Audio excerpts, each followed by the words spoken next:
Hey guys, so today we're reading through Genesis chapters 19 through 21. And in today's podcast, I'm just going to be walking through each chapter and pointing out things in the text that I found worth noting.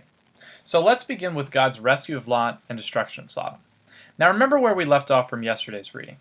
Abraham intercedes for Sodom, and the text turns into an episode of The Price is Right. Abraham goes back and forth with God in an attempt to save his nephew Lot, starting out with if 50 were righteous, and he eventually gets it down to 10. It's quite comical and almost looks like a typical day at a used car lot. So anyway, today we pick the story back up and find two angels making their way through the city of Sodom to find Lot and save his family. And this is where things get really strange.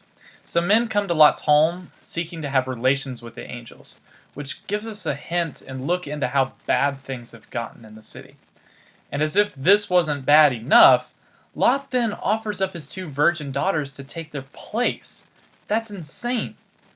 Then the men proceed to start physically breaking down the door, and the angels have to get involved. They blind the men, and they put out this mess. And so then the next morning, the angels alert Lot and say, "We got to get out of here." And they start advising Lot to tell his other family members, but they think it's a joke. They think he's kidding. And so eventually the angels have to physically remove Lot and his family, and they give him and his family just one command: whatever you do, don't look back. And this is foreshadowing, because a couple verses later, Lot's wife looks back, and we all know the rest. She turns into a pillar of salt.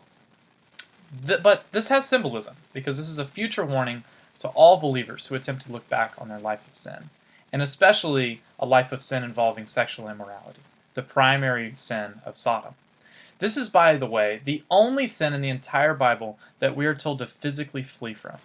The message the Bible paints about sexual immorality is clear: run and don't look back. This then leads into the next story of Lot and his daughters, and the theme continues. They escape to the hills, and his daughters start jumping to some conclusions. They fear that they may never find husbands, and fear that they will eventually not be able to have children. And so in the words of Ben Stuart, where there is scarcity, there is desperation. And where there is desperation, there is exploitation. And this is what happens to the daughters. They get the sense of scarcity, not finding a husband, and so desperation sets in, and they seek to exploit their father. And that's what they do. They get him drunk, which is a reference to Noah getting drunk off of the wine of the vineyard after being saved from the destruction of the world, and they do something shameful to him. Yet another reference to Noah's son Ham doing something shameful to him in the tent.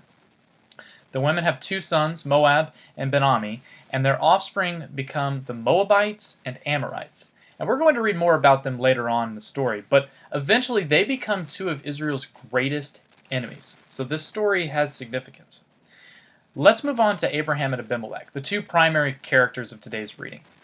Abraham eventually winds up in a place known as Gerar, and he runs into their king, Abimelech. And he decides to pull the old "she's my sister" stunt again. And what do you know? He gets himself into yet again another pickle. Big shocker. You would think he would have learned by now, or at least come up with some better lie, but no, he doesn't. And so God has to step in, and he sends Abimelech a dream, essentially telling them that he really hasn't done anything wrong per se, but that this woman is actually Abraham's wife, and so he's going to need to give her back up. So the next morning, Abimelech wakes up, he's super angry, and he confronts Abraham about the matter. And so Abraham decides to have this heart-to-heart with him, and tells him that his wife is technically his half-sister, and that after they met God and were proposed with the covenant, they decided to make up this plan for situations like this, where they would lie about her being his sister when they ran into kings of a foreign land.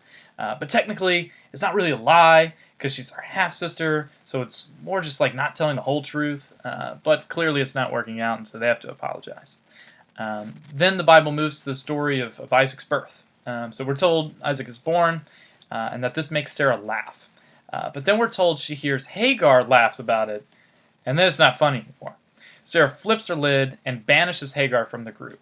And for some reason, God allows it. So we see Abraham pack her some food and water and sends her off into the wilderness. And this is a sad scene. But what I find interesting is, don't you love how easy this is for Abraham to do compared to other things he's been asked to do? I mean, come on. Send a single woman and her baby off into the wilderness alone. Sure, no problem. Let me get right on that, God. But telling the truth about who your wife is to foreign kings and trusting that the Lord will protect you, no, that's too tough. But this sending of small men off, that's easy.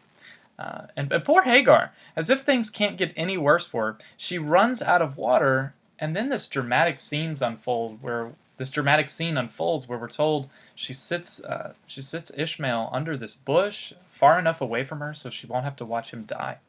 And it's super sad. But just as the story appears to be over and doom and gloom, what do you know? God shows up, tells her to fear not, and reminds her of his promise for Ishmael's offspring to become a great nation. And we're told she opens her eyes and a well appears. Now pause. Water is one of the biggest themes throughout the Bible, and I'm sure you're starting to catch on to that and or are already aware of that. And especially when we get to the Gospels, where we're going to see Jesus constantly doing things with, around, and in one case, on top of water. But for this story, the well signifies new life for Hagar and Ishmael.